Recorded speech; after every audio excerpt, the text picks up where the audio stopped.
Guys welcome to my channel. So இன்றைக்கி நம்ம என்ன பார்க்க போகிறோம் அப்படின்னா சாப்டர் 3 தான் பார்க்க போகிறோம். இந்த சாப்டர் பார்த்திங்க அப்படின்னா இந்த சாப்டரில் நம்ம என்ன பார்க்க போகிறோம் அப்படின்னா பீஷ்மருக்கு ஒரு சாபம் வருது. அது யார் தர்றாங்க அப்படிங்கிறது தான் நம்ம இந்த சாப்டரில் பார்க்க போகிறோம்.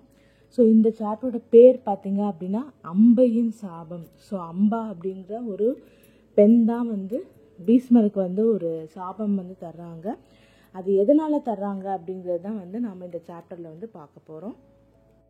போன சாப்டரில் பார்த்துருப்போம். பீஷ்மர் சபதம் ஏற்றிருப்பார் பிரம்மச்சாரியாக இருக்கிறதும், அதுக்கப்புறம் அவர் அரசராக மாட்டேன் அப்படிங்கிற மாதிரி சபதம் ஏற்றிருப்பார். அதுக்கப்புறம் என்ன ஆகுது அப்படின்னா சாந்தனு மகாராஜாவுக்கும் சத்தியவதி 2 பேருக்குமே திருமணம் நடக்குது. அவங்களுக்கு 2 குழந்தைகள் பிறக்கிறாங்க. அந்த 2 குழந்தைகளோட பேர் சித்ராங்கதா, அதுக்கப்புறம் விசித்திர வீரியா.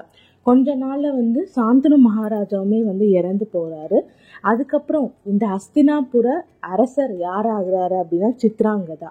ஆனால் அவருமே ஒரு போரில் இறந்து போயிடுறாரு. அப்போ விசித்திர வீரியா ஒரு மைனராக இருக்கார், ஒரு சின்ன குழந்தையா இருக்காரு. வேற வழி இல்லாமல் அவரை அடுத்த அரசர் ஆக்குறாங்க. ஆனால் அவருக்கு பின்னாடி இருந்து எல்லாமே பார்த்துக்கிறது யாரு அப்படின்னா பீஷ்மர். விசித்திர வீரியர் ஒரு வாலிப வயது அடைஞ்சதுக்கு அப்புறம் சத்தியவதி என்ன பண்றாங்க அப்படின்னா அவருக்கு ஒரு திருமணம் செய்து வைக்கணும் அப்படின்னு சொல்லிட்டு முடிவு பண்றாங்க. அப்ப என்ன ஆகுது அப்படின்னா காசி அரசன் அவருக்கு 3 பெண்கள் இருக்காங்க. ஸோ 3 பெண்கள் இருக்காங்க. அவர் அவங்க 3 பெண்களுக்குமே ஸ்வயம்பரம் அறிவிக்கிறாரு. உடனே சத்தியவதி என்ன சொல்றாங்க அப்படின்னா பீஷ்மர் கிட்ட, நீ உன் தம்பிக்காக விசித்திர வீரனுக்காக நீ போய் அந்த சுயம்பரத்துல 3 பொண்ணையும் ஜெயிச்சு கூட்டிட்டு வரணும் அப்படிங்கிற மாதிரி சத்தியவதி சொல்றாங்க. அதனால பீஷ்மர் என்ன பண்றாரு அப்படின்னா அவரோட தம்பியான விசித்திர வீரனுக்காக அவர் அந்த சுயம்பரத்துல போய் கலந்துக்கிறாரு. 3 பெண்களுடைய பேர் என்ன அப்படின்னா அம்பா, அம்பிகா, அம்பாலிகா. இதுல இந்த அம்பா என்ன பண்றாங்க அப்படின்னா ஆல்ரெடி சால்வா அப்படிங்கிற ஒரு அரசரை விரும்புறாங்க. அவங்க என்ன சொல்றாங்க அப்படின்னா இந்த சுயம்பரத்துல நீ கலந்துக்கோ, நான் உன் கழுத்துல மாலை போட்டுருவேன் அப்படிங்கிற மாதிரி முன்னாடியே அவங்க 2 பேரும் பேசி வைக்கிறாங்க. இப்போ பீஷ்மர் இந்த சுயம்பரத்துல வந்ததுக்கு அப்புறம் அந்த சுயம்பரத்துல இருக்க மற்ற அரசர்கள் எல்லாருமே என்ன பேசுறாங்க அப்படின்னா இவர் தான் யாரையும் கல்யாணம் பண்ணிக்க மாட்டேன்னு சொல்லிட்டாரு, இவர் ஏன் இங்க வந்திருக்காரு அப்படிங்கிற மாதிரி எல்லாருமே பேசுறாங்க. அப்ப பீஷ்மர் என்ன சொல்றாரு அப்படின்னா நான் எனக்காக வரல, நான் என்னோட தம்பி விசித்திர வீரனுக்காக இந்த 3 பெண்களையுமே கூட்டிட்டு போறதுக்காக வந்திருக்கேன் அப்படிங்கிற மாதிரி அவர் சொல்றாரு. சொன்னது கேட்டதுக்கு அப்புறம் அந்த அரசவையில இருக்க மற்ற அரசர்களுக்கு கோபம் வருது. நீங்க கல்யாணம் பண்ணிக்கணும்னா தான் நீங்க இந்த சுயம்பரத்துல கலந்துக்கணும், நீங்க உங்க தம்பிக்காக எல்லாம் வரக்கூடாது, அது சரி கிடையாது அப்படிங்கிற மாதிரி பேசிக்கிறாங்க. அதுக்கு பீஷ்மர் என்ன சொல்றாரு அப்படின்னா யார் யாருக்கு இதுல உடன்பாடு இல்லையோ எல்லாருமே என் கூட போர் செய்யுங்க. அந்த போர்ல நீங்க ஜெயிச்சிங்க அப்படின்னா இந்த 3 பெண்கள்ல உங்களுக்கு யாராவது திருமணம் செஞ்சுக்கலாம் அப்படிங்கிற மாதிரி அவர் சொல்றாரு. அதை கேட்டதுக்கு அப்புறம் அந்த அரசவையில் இருக்க நிறைய அரசர்கள் ஒன்று கூடி சேர்ந்து பீஷ்மரை எதிர்த்து கூட சண்டை போடுறாங்க. ஆனால் நமக்கு முன்னாடியே தெரிஞ்ச மாதிரி பீஷ்மரை யாராலையும் ஜெயிக்கவே முடியாது. எல்லாத்துலேயுமே பீஷ்மர் தான் ஜெயிக்கிறாரு. இந்த சால்வா அரசன் சண்டை போடுறதுக்கு வர்றான், பீஷ்மருக்கு தனியாக சண்டை போடுறதுக்கு வர்றான். அவனும் பீஷ்மர் ஜெயிச்சிடுறாரு. அந்த 3 பெண்களையுமே பீஷ்மர் என்ன பண்றாரு அப்படின்னா ஹஸ்தினாபுரத்துக்கு கூட்டிட்டு போறாரு. அங்க விசித்திர வீரனோட திருமணம் நடக்கிறதுக்கு ஏற்பாடு செஞ்சுட்டு இருக்காங்க. இதுல அம்பை மட்டும் என்ன சொல்றாங்க அப்படின்னா அங்க போய் சேர்ந்ததுக்கு அப்புறம் சத்தியவதி கிட்டையும் பீஷ்மர் கிட்டையும் என்ன சொல்றாங்க அப்படின்னா நான் முன்னாடியே இந்த சுயம்பரம் நடக்கிறதுக்கு முன்னாடியே சால்வா அரசனை விரும்ப ஆரம்பிச்சிட்டேன். நான் தான் இந்த சுயம்பரத்துக்கு அவனை கலந்துக்க சொன்னேன், கலந்துக்கிட்டு என்னை ஜெயிச்சுட்டு போக சொன்னேன் அப்படிங்கிற மாதிரி அம்பை சொல்றாங்க. அதை கேட்டு பீஷ்மர் என்ன பண்றாரு அப்படின்னா நீ அவரை காதலிக்கிற அப்படின்னா நீ தாராளமா இப்ப இந்த அரசையை விட்டு போகலாம், நீ விரும்பினவனையே கல்யாணம் பண்ணிக்கோ அப்படிங்கிற மாதிரி அம்பையை பீஷ்மர் ஹஸ்தினாபுரத்தை விட்டு அனுப்பிச்சு வச்சிடுறாரு. வந்து என்ன பண்ணுறாங்க அப்படின்னா அவருடைய காதலனான சால்வாவை வந்து பார்க்கறதுக்கு போகிறாங்க. அங்கே போனதுக்கப்புறம் சொல்கிறாங்க, இந்த மாதிரி நம்ம காதலிக்கிறது வந்து நான் பீஷ்மர்கிட்ட சொன்னதுக்கப்புறம் அவர் வந்து இங்கே அமுச்சு வச்சுட்டாரு அப்படிங்கிற மாதிரி வந்து அம்பை வந்து சொல்கிறாங்க. அதுக்கு வந்து சால்வா வந்து என்ன சொல்கிறாரு அப்படின்னா, ஒன்றை வந்து அந்த சுயம்பரத்தில் வந்து ஜெயிச்சது வந்து பீஷ்மர் தான், நான் கிடையாது. அதனால் இப்போ வந்து நீ திருமணம் பண்ணிக்கணும் அப்படின்னா பீஷ்மரை தான் திருமணம் பண்ணிக்கணும். என்னால் வந்து உன்னை வந்து மனைவியாக வந்து ஏற்றுக்க முடியாது அப்படிங்கிற மாதிரி வந்து அந்த சால்வா அரசர் வந்து சொல்லிடுறாரு. கேட்டவுடனே வந்து அம்பைக்கு வந்து ரொம்ப கோபம் வருது. அவங்க திரும்ப பீஷ்மர்கிட்ட வந்து இந்த மாதிரி வந்து நடந்தது எல்லாமே வந்து சொல்கிறாங்க. அவங்க என்ன சொல்கிறாங்க அப்படின்னா, என்னோட வாழ்க்கை வந்து இப்படி ஆனதுக்கு நீங்கள் தான் வந்து ஒரு காரணம் அப்படிங்கிற மாதிரி வந்து பீஷ்மரை வந்து சொல்கிறாங்க. இப்போ வந்து வேறு வழியே இல்லை, நீங்கள் தான் வந்து என்னை கல்யாணம் பண்ணிக்கணும் அப்படிங்கிற மாதிரி வந்து அம்பை வந்து சொல்கிறாங்க. பீஷ்மர் வந்து அதுக்கு என்ன சொல்கிறாரு அப்படின்னா, நான் வந்து உங்களை மட்டும் இல்லை, என்னை மன்னிச்சிருங்க, உங்களை மட்டும் இல்லை, வேறு யாரையுமே என்னால் கல்யாணம் பண்ணிக்க முடியாது அப்படிங்கிற மாதிரி வந்து பீஷ்மர் வந்து சொல்லிடுறாரு.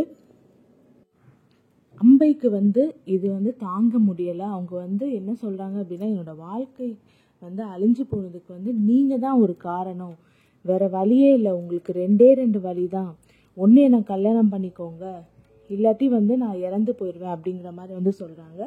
பீஷ்மர் வந்து என்னால் உங்களை வந்து திருமணம் பண்ணிக்க முடியாது அப்படின்னு வந்து சொல்லிடுறாரு. இதுக்கு மேலே வந்து உங்களுக்கு வந்து வேறு யாராச்சும் வந்து உதவி பண்ணணும்னு நினச்சிங்க அப்படின்னா என்னுடைய ஆசிரியரான வந்து பரசுராமர்கிட்ட போய் நீங்கள் சொல்லுங்கள், அவர் என்ன சொன்னாலும் நான் கேட்குறேன் அப்படிங்கிற மாதிரி வந்து பீஷ்மர் வந்து சொல்லிடுறாரு. உடனே வந்து அம்பைக்கு வந்து இருக்கிற கோவத்துக்கு அவங்க நேராக பரசுராமர்கிட்டயே வந்து கேட்டுட்டு போயிடுறாங்க. பரசுராமர் தான் வந்து பீஷ்மருக்கு வந்து எல்லா வித்தையும் வந்து கற்றுக் கொடுக்குறாரு சின்ன வயசில். பரசுராமர்கிட்ட போய் வந்து அம்பை வந்து என்ன பண்ணுறாங்க அப்படின்னா நடந்தது எல்லாமே வந்து சொல்கிறாங்க. பரசுராமர் வந்து என்ன பண்ணுறாரு அப்படின்னா, கண்டிப்பாக பீஷ்மர் வந்து தப்பு பண்ணியிருக்கவே மாட்டான் அப்படிங்கிற மாதிரி வந்து சொல்கிறாரு. என்னால் வந்து உனக்கு உதவி செய்ய முடியாது, நீ இங்கே இருந்து போயிரு அப்படிங்கிற மாதிரி வந்து அம்பை கிட்ட வந்து சொல்கிறாரு அவர். அப்புறம் வந்து அம்பை என்ன பண்ணுறாங்க அப்படின்னா, இப்போ நீங்கள் எனக்கு உதவி செய்யலை அப்படின்னா இங்கே வந்து எரிஞ்சிட்ருக்க இந்த நெருப்பிலே நான் வந்து இறங்கிடுவேன், ஒரு பொண்ணோட சாபம் வந்து உங்களுக்கு வந்து சேர்ந்துடும் அப்படிங்கிற மாதிரி வந்து பரசுராமர்கிட்ட வந்து சொல்கிறாங்க.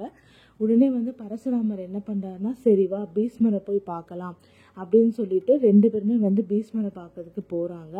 பீஷ்மர்கிட்ட வந்து பரசுராமர் என்ன சொல்கிறாரு அப்படின்னா, அம்பையை வந்து திருமணம் பண்ணிக்கோ அப்படிங்கிற மாதிரி வந்து சொல்கிறாரு. அதுக்கு வந்து பீஷ்மர் வந்து நான் வந்து திருமணமே செஞ்சுக்க மாட்டேன் அப்படின்னு சொல்லிட்டு நான் வந்து சபதம் எடுத்திருக்கேன் அப்படிங்கிற மாதிரி வந்து சொல்கிறாங்க. பரசுராமர் வந்து இப்போ பீஷ்மர் கிட்ட வந்து 2 சாய்ஸ் வந்து தர்றாரு. ஒன்று வந்து நீ வந்து அம்பையை வந்து திருமணம் பண்ணிக்கணும், இல்லாட்டி வந்து என்னோட சண்டை போட்டு நீ ஜெயிக்கணும் அப்படிங்கிற மாதிரி வந்து பரசுராமர் வந்து சொல்லிடுறாரு. நமக்கு ஆல்ரெடி தெரியும் பரசுராமர் வந்து கடவுளோட அவதாரம் அப்படின்னு சொல்லிட்டு, அவரை ஜெயிக்கிறதுங்கிறது வந்து நடக்கக்கூடியாத ஒரு விஷயம். அதனால் வந்து பீஷ்மர் வந்து என்ன சொல்கிறாரு அப்படின்னா, நீங்கள் வந்து எனக்கு வித்தைகள் சொல்லி கொடுத்த ஒரு ஆசிரியர், உங்களுக்கு எதிராக வந்து என்னால் சண்டை போட முடியாது அப்படின்னு வந்து சொல்கிறாரு. ஆனால் வந்து பரசுராமர் வந்து கேட்கவே மாட்டேங்கிறாரு பீஷ்மர் எவ்வளோ சொல்லியும். அதனால் 2 பேருமே வந்து சண்டை போட ஆரம்பிக்கிறாங்க. கிட்டத்தட்ட வந்து இந்த போர் வந்து 23 நாட்கள் வந்து நடக்குது. எல்லா தேவர்களுமே என்ன பண்ணுறாங்க அப்படின்னா கங்கை கிட்ட போய் சொல்கிறாங்க, உங்கள் பையனை வந்து இந்த மாதிரி சண்டையை நிறுத்த சொல்லுங்க அப்படிங்கிற மாதிரி வந்து சொல்கிறாங்க. கங்கை எவ்வளோ முயற்சி செய்துமே இந்த சண்டை வந்து நிறுத்தாமல் வந்து போயிட்டே இருக்குது. கடைசியில் வந்து பரசுராமர் வந்து 2 பேருமே சமம் அப்படிங்கிற மாதிரி வந்து அவர் வந்து சொல்லியிருப்பார். அதனால வந்து அம்பை வந்து என்ன பண்ணுவாங்க அப்படின்னா, பரசுராமர் கிட்ட போயுமே ஒரு வழி பிறக்கலைங்கிறதுக்காக அவங்க வந்து சிவபெருமான் கிட்ட வந்து போகிறாங்க. சிவபெருமான் வந்து கடைசியாக வந்து இதுக்கு ஒரு முடிவு வந்து சொல்கிறாரு. பெருமான் வந்து என்ன சொல்கிறாரு அப்படின்னா அம்பை கிட்ட, இந்த பிறவியில் வந்து உன்னால் பீஷ்மரை வந்து கொல்ல முடியாது, அப்படி நீ வந்து பீஷ்மரை வந்து கொல்லணும் அப்படின்னா நீ இன்னொரு பிறவி தான் வந்து எடுத்துகிட்டு வரணும் அப்படிங்கிற மாதிரி வந்து அவர் வந்து சொல்கிறாரு. அடுத்த பிறவியில் வந்து உன்னால் வந்து பீஷ்மர் வந்து இறந்து போவார் அப்படிங்கிற மாதிரி வந்து சொல்லிடுறாரு. பீஷ்மருமே வந்து வாக்கு கொடுத்துட்றாரு, நீ வந்து இன்னொரு பிறவி எடுத்துகிட்டு வரும்போது நான் வந்து உன் கையால் தான் இறந்து போவேன், நீ வந்து என் முன்னாடி வந்து நிற்கும்போது என் கையில் இருக்க ஆயுதத்தை எல்லாத்தையும் நான் கீழே போட்டுருவேன், நீ என்ன தாராளமாக கொல்லலாம் அப்படிங்கிற மாதிரி வந்து பீஷ்மருமே வந்து சொல்லிடுறாரு. கதை சொன்னதுக்கப்புறம் வந்து அம்பை வந்து என்ன பண்ணுறாங்க அப்படின்னா கொஞ்சம் சாந்தம் அடைஞ்சு அங்கே இருக்கிற ஒரு தீ ஜுவாலையிலே வந்து அப்போவே வந்து குதிச்சிடுறாங்க அடுத்த பிறவி எடுக்கிறதுக்கு. வந்து இந்த மகாபாரத கதையில் பார்த்தோம் அப்படின்னா இந்த அஸ்தினாபுரத்துக்கும் பாஞ்சால நாட்டுக்கும் வந்து எப்போவுமே வந்து சண்டை வந்துட்டே இருக்கும். அதில் என்னமோ ஜெயிக்கிறது வந்து அஸ்தினாபுரம் தான். அதனால வந்து அந்த பாஞ்சால மன்னனுக்கு வந்து எப்போவுமே வந்து அஸ்தினாபுரத்துக்கு மேலே வந்து ஒரு கோபம் வந்து இருக்கும். பர்டிகுலராக வந்து பீஷ்மர் மேலே வந்து கோபம் வந்து இருக்கும். ஏன்னா பீஷ்மர் இருக்கனால வந்து அவரால் வந்து ஜெயிக்கவே முடியாது. இந்த பிறவியில் வந்து மடிந்து போன அந்த அம்பை வந்து அடுத்த பிறவியில் வந்து பாஞ்சால நாட்டு மன்னனுக்கு வந்து ஒரு பொண்ணா வந்து பிறக்கிறாங்க. இந்த பிறவியில் வந்து அம்பை வந்து என்ன பண்ணுறாங்க அப்படின்னா பாஞ்சால நாட்டு மன்னன் திரௌபதனுக்கு வந்து சிக்கண்டினி அப்படின்னு ஒரு பெண்ணாக வந்து பிறக்கிறாங்க. இவரால் தான் வந்து குருசேத்திர போரில் வந்து பீஷ்மர் வந்து இறந்து போவார். ஸோ குருசேத்திர போர் பார்க்கும்போது நம்ம வந்து பார்க்கலாம் எப்படி வந்து இவங்க வந்து பீஷ்மரை வந்து தாக்குறாங்க அப்படின்னு சொல்லிட்டு. இந்த சாப்டரில் வந்து பீஷ்மருக்கு என்ன சாபம் கிடைக்குது அப்படிங்கிறத பற்றி நம்ம பார்த்துட்டோம். அடுத்த சாப்டரில் வந்து எப்படி வந்து இளவரசர்கள் பிறக்கிறாங்க, அடுத்த தலைமுறை எப்படி பிறக்கிறாங்க, அந்த அரசர்கள் வந்து எப்படி பிறக்கிறாங்கிறத வந்து பார்க்கலாம். தொடர்ந்து மகாபாரத கதையை கேட்கறதுக்கு என்னோட சேனல் லைக் பண்ணுங்கள், கமெண்ட் பண்ணுங்கள், சப்ஸ்கிரைப் பண்ணுங்கள்.